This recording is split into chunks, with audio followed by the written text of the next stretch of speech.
I would like to thank everyone for joining us tonight in honoring the University of Miami as our choice for the 2007 Company of the Year.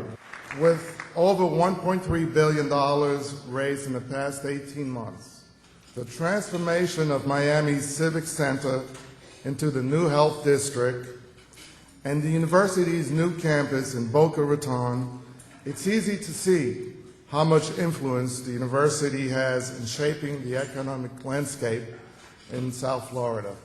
Thanks to great leaders from its first president, Dr. Balmanash, to current president, Dr. Donna Shalala, the university has reinvented itself into one of the premier institutions in the entire country.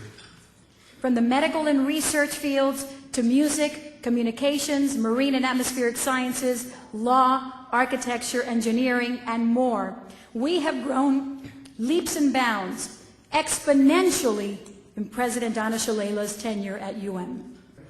Since her appointment, as you've heard, the University of Miami has made incredible strides to the extent that it's now currently ranked 52nd out of the top 300 universities in the country. In her words, "I make institutions better. That's what I do for a living." Truer words could not be spoken. I support you and admire you and the extraordinary team that you've put together for us at the University of Miami.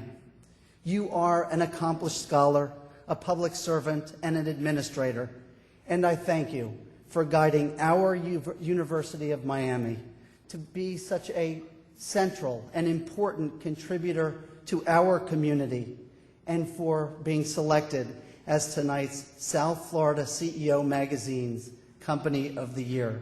Please join me in welcoming my friend and our community's friend, Donna Shalala. Thank you very much. I want to thank my very good friends, Hilarie Bass and Stuart Miller, for those magnificent introductions. And in particular, their companies, Greenberg and Lennar, and my colleagues here from Lennar. I want to thank Jackie Nespral, the new president of our Alumni Association, for her loyalty and her talent.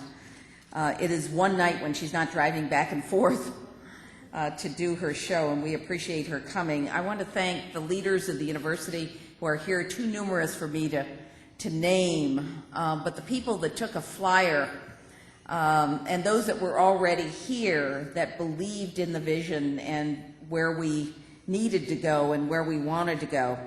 I want to thank the political leaders. I know Don Slesnick is here, and Manny Diaz was going to try to get here, because you can't do any of this without political support in our community. And I want to acknowledge the important roles that all of they have played. And of course the trustees who from the beginning were scratching their heads when we said $1 billion, and scratched their heads a little further when I told them that I had selected a young man from the community, Sergio Gonzalez, to lead the campaign, who did not have a long track record in raising $1 billion. But I assured them that no one had a long track record in raising $1 billion. My colleagues know that I often describe college presidents as tugboat captains. Some of you would describe me more as a pickpocket.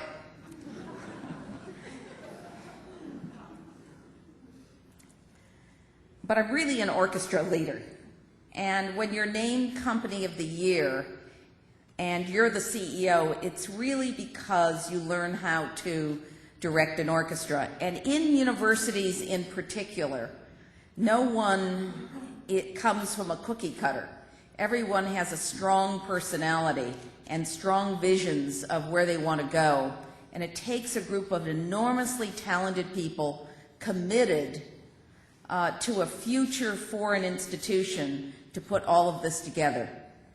I happen to think, from the moment in which I was offered the job at the University of Miami, that while it wouldn't be easy, part of it was self-confidence, that this was a city on the verge of greatness, that it was a university that had all of the elements, all of the building blocks, and needed to take the next step. And it took a group of people with the self-confidence and the guts, with the support of their trustees and the financial support of numerous donors throughout the community, to take the next step.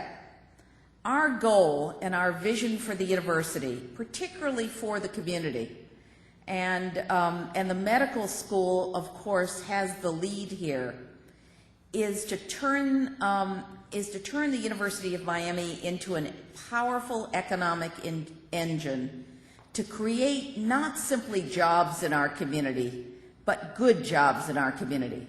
If you look at the landscape of South Florida, there are lots of things going on, and there are always jobs. But these young men and women who come to the university from all over the world, if they had their choice, they would stay in Miami. If they had their choice, they would buy houses in Miami, they would join the law firms, they would work in the hospitals, they would teach in our schools if good jobs were here for them. And only a university which can help to spin off new companies, which can coax biotech companies into coming in our community, has a chance of turning a significant amount of the economy into a white coat economy. We can't attract large manufacturing jobs to Miami. They're just not there any place in the country. We could attract and help to support a lot of service jobs. We were $3.9 billion in our impact when the article was written. We're now at $4.5 billion in our yearly impact, indirect and direct, on this community. And next year it will be $5 billion. What we can do is to help this community build a base of workers and of jobs very different from what has been built in the past. And that will transform this community into a very dynamic and very creative future for everyone that lives here. Finally, I'd like to say something about our strategy at the University of Miami, which is obviously to get better. But we want to get much better. We want to be among the world-class universities in this country. But to do that, as I said on the record, we have to be very disciplined. And everyone in our community has to understand the strategy and where we're going. What I also want to say to everybody here is that we have to take some chances. I'm used to taking chances of my career, and I've reassured the trustees over and over again that I've never left an institution in bankruptcy, and this will not be a first time. But institutions have to take the information they have and take some chances in the process. We take chances on individuals that we hire. We take chances on administrators that we hire.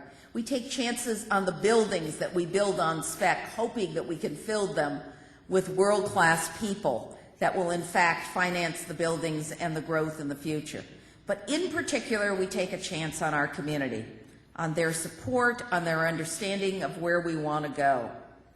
And where we want to go is to the top. I was once interviewed for a job in which they wanted to ask me about athletics, but someone had told, it wasn't the University of Miami job, it was actually Wisconsin. Someone had told the trustees at Wisconsin that they couldn't ask a woman about athletics.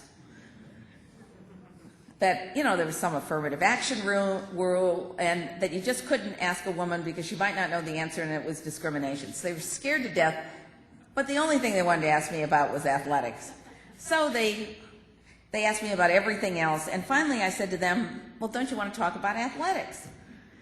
And they all smiled and sat up, and finally we were paying attention to the interview, and I said, what is it that you want for your athletic department? And they said, we just want to be competitive. And I said, sorry, I'm the wrong candidate for that job. I come from New York. The only thing I know to do is to put together strategies to be number one. Just being competitive isn't good enough, and it's not good enough for Miami. I accept this award in the names of hundreds and thousands of students and faculty and staff and the new generation of leaders of the university, with the understanding on your part that our strategy is always going to be a strategy to be number one. It's never going to be a strategy just to be competitive. And so, ready or not, here we come. Thank you.